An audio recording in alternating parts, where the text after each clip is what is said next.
The Intercept has an amazing story on a war on journalism happening in Louisiana right now.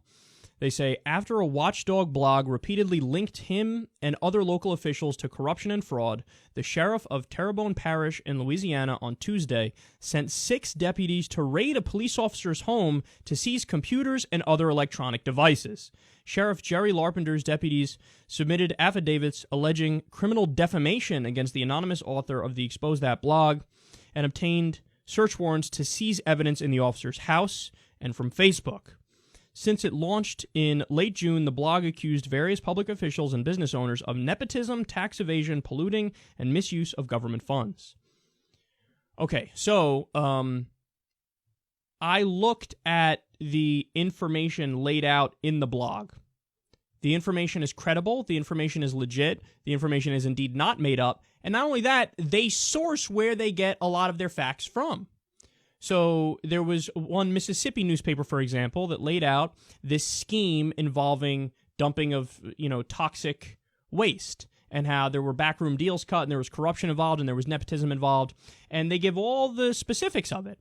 So here's a guy who's blogging about how corrupt this sheriff is in Terrebonne Parish, Louisiana, and he's sourcing everything he's saying. And they think that this blogger, again, is a police officer, a different police officer, I guess, within the same precinct.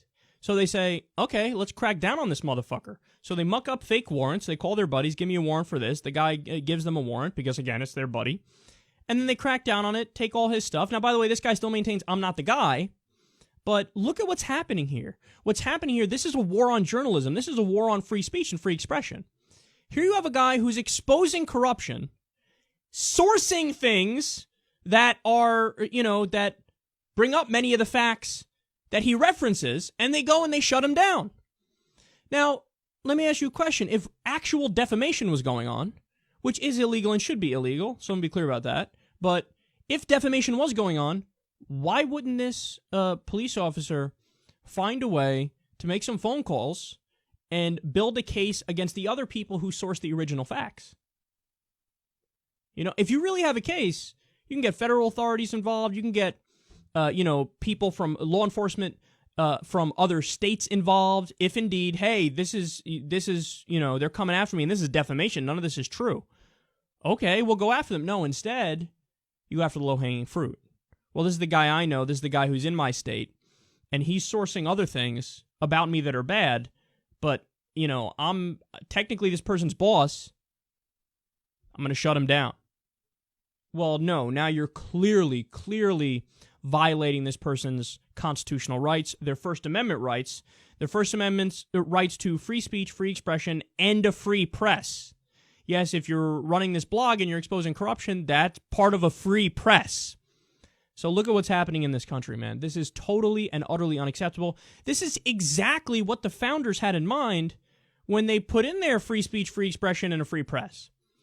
If you are going after the powerful, if you're going after authority figures, you have a right to do that. You can do that. If you don't do that, then what makes us any better than any dictatorship or fascist country where the dear leader gets to dictate absolutely everything and they get to control the flow of information and the propaganda? Look, he can't get away with this. He can't get away with this. There should be charges brought against him from the federal government, because this is just a clear violation of constitutional rights. You can't allow this, and they should try to remedy this immediately. They should free this guy, they should give him his blog back, and we should get everything sorted out, because in the United States of America, this isn't something that's on the table. If you're part of the people who did the crackdown, you have no clue what America is about, and in fact, your actions are quite directly un-American.